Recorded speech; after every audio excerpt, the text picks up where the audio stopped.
Well, we just saw a really fucked up movie. Yeah. So, Mitchell, what are we reviewing today? So The Lobster stars Colin Farrell, Ben Whishaw, Lea Seydoux, John C. Reilly, and a couple other British people in a movie in this dystopian world where basically you spend all your life in a couple with one other person, and if you get divorced or widowed or anything like that, you're sent to a hotel where you have to find a new partner or in 45 days, or you're turned into an animal. And the movie's basically all about couples and being alone, and how like human society's really made that into like a really like allocated dichotomy where you're either with somebody or you're by yourself, and how we've kind of really messed up the kind of mating process that should be natural for humans. And we all thought it was a pretty great movie. Like, this movie came out of nowhere. In fact, honestly, really small movie.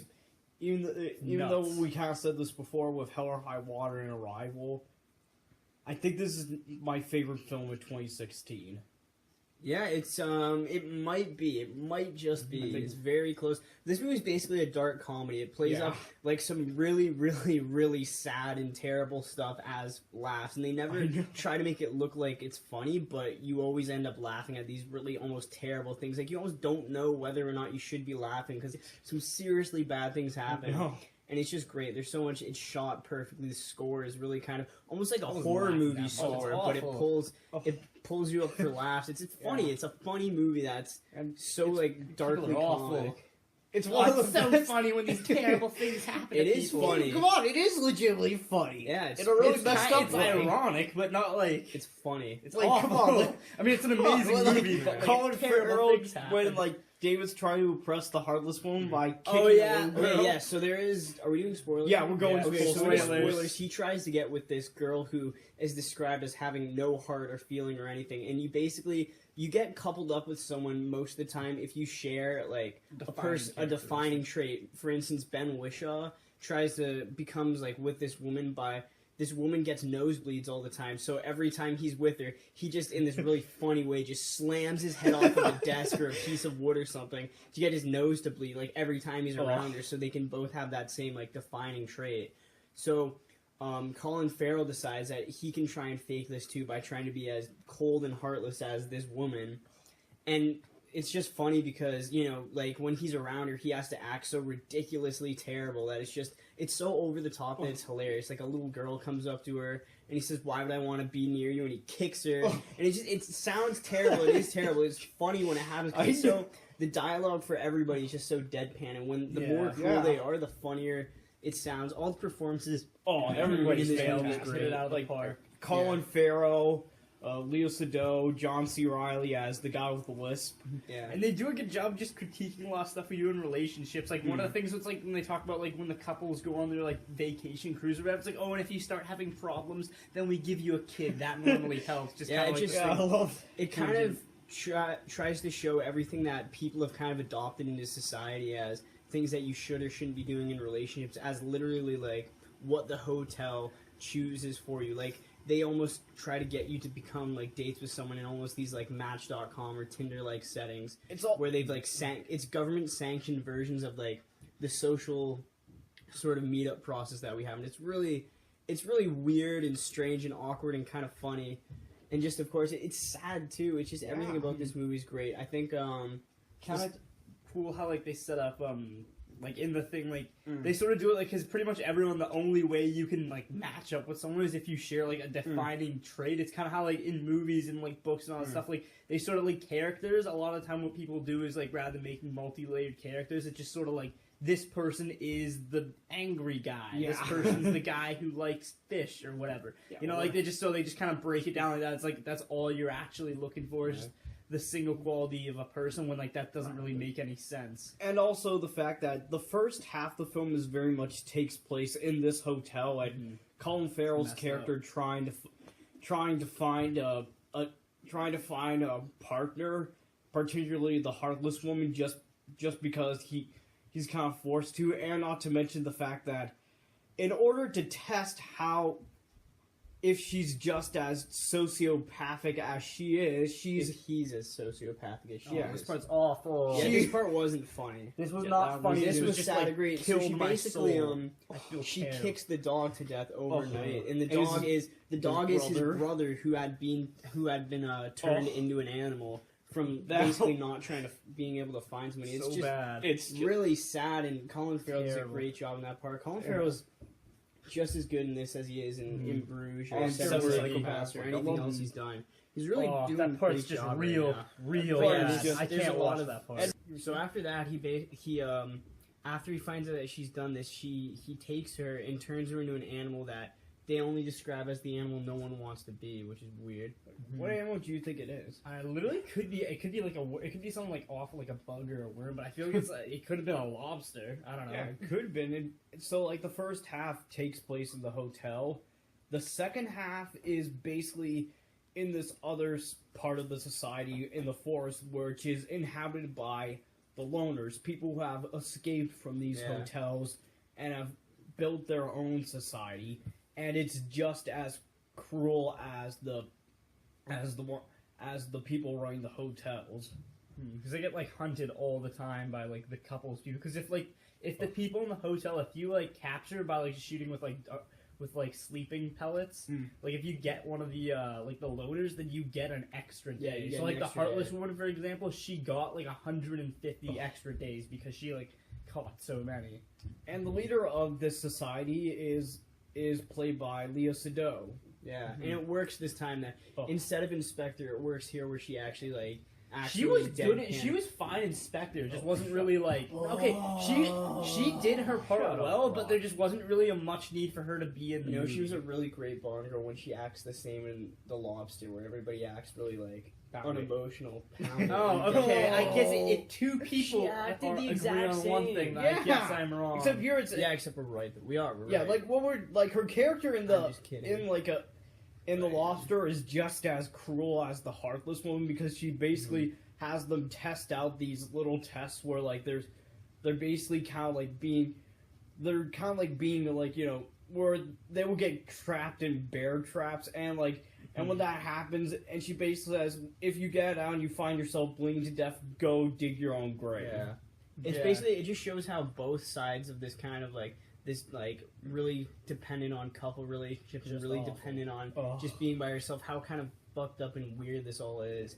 And I think one of the most like weird scenes is probably when they're almost at the hotel, like doing through like these role playing things where they advertise why being in a couple is better than being single, where they show like the guy choking on food alone and dying, or the girl walking by herself who gets attacked. It's just so gross and almost funny in how like unemotional and just weird everything they say is. Like the narration is so funny and Oh, interesting. when we Just say everything hold, about the when we movie is say crazy. funny, we're not like Deadpool's kind of dark and funny because he kills people and laughs Yeah. about it. It's It's not more like so- that. It's not like that at all. It's like if you really don't like if you really are funny with how it's like ironic that this Yeah, if you really get really offended- gut wrenchingly awful. If you Yeah, get it is- offended easily, then you're probably not gonna like This movie isn't Yeah, for this is 90% of people. This is literally definitely not for 90%. everyone. It's dark, it's apologetic, and at times it can, unapologetic. You mean? yeah, unapologetic. And It's going awful back to the movie, watch.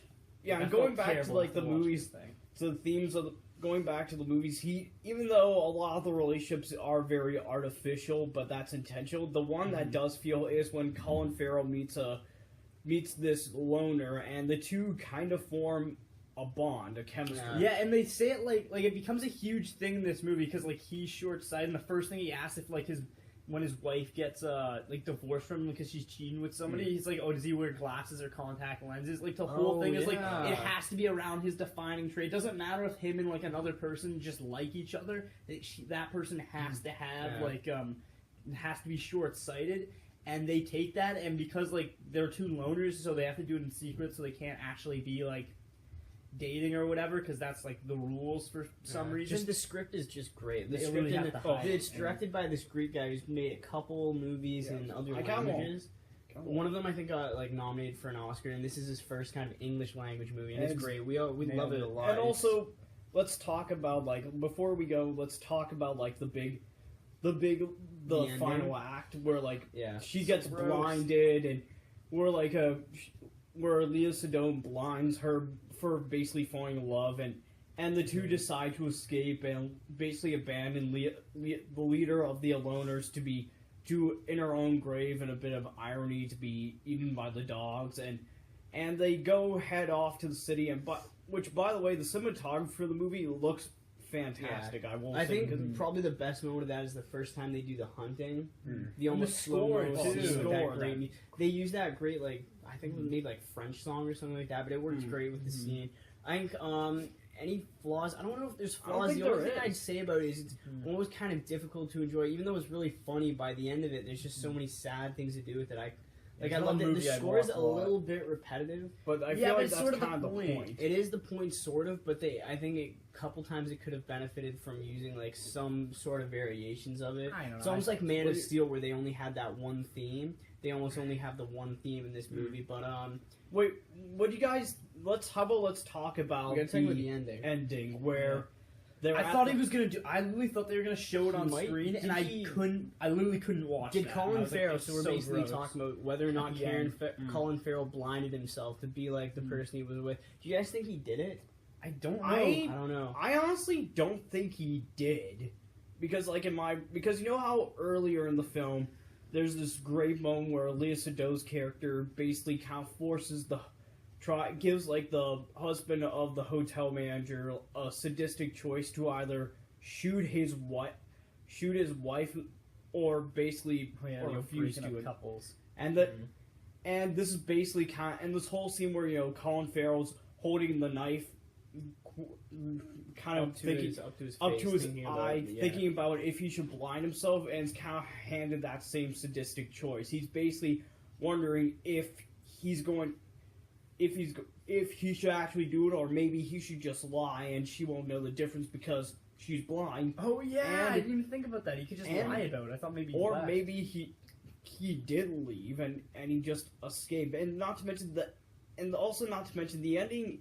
It's a very haunting one, because it very much brings the themes of the Lobster of is love just artificial societal norms, or is it legitimately genuine? Yeah, it does a great job just eventually kind of putting you in a position it just does a great job of kind of finishing the movie with questioning that and just not really giving you like a clear answer.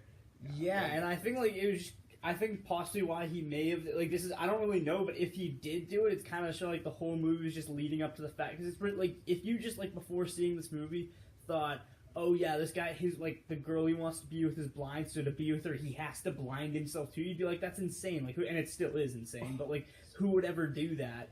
Like, regardless, and he still like gets up to the point like all of this stuff pushes him to do that because he has to have the same defining trait as that person, which is just ridiculous. So maybe that's just like the point. The whole movie was building up to that. This was just one of the most original movies of the year. Yeah, in fact, it's probably the most original. Why do you think like he picked a lobster? Because I know like he says why he picks a lobster, but why do you think like that's sort of the thing in the movie? Do you think it's just like really awful, so it's supposed to represent? Like, I don't think the lobster is to be a bad thing. It's just it's more so.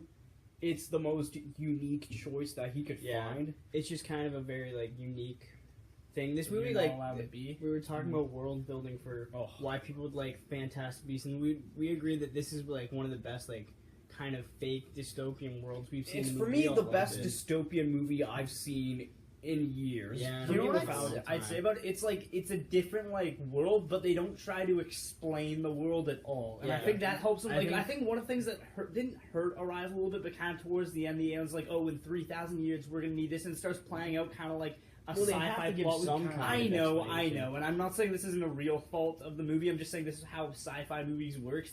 They have to say something that other alien movies have said before, and it's like, okay, it's kind of original. This one, they don't explain it at all, and you never really need to know. Yeah, it doesn't matter. I'll say is that even though I do, as much as I love this film, I acknowledge that a lot of people really aren't. It's rough. It's an incredibly dark movie. This isn't funny, like say like really Deadpool or The Nice Guys, where it's darkly comedic in a fun way. It's dark.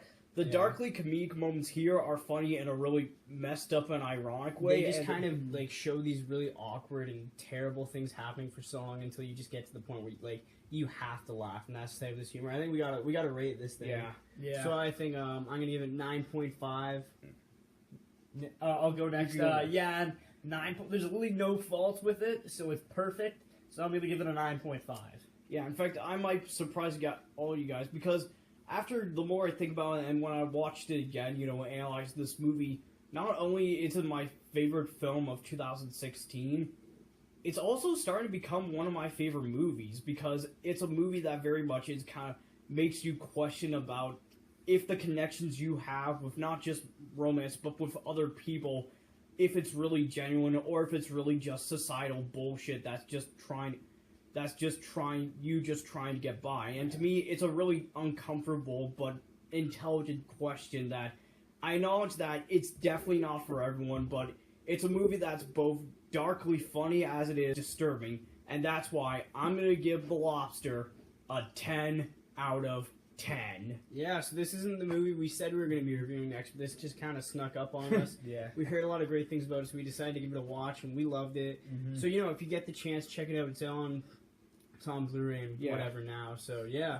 Lobster, we all loved it. Another great movie this year. There are which proves this isn't as bad of a year as everyone said. There are great movies. You just gotta look for them. Just gotta look for them. Mm-hmm. Yeah, the big budget ones. This is the small budget It's the small ones, small original movies that can be much smarter. All right, we'll see you next time. Bye.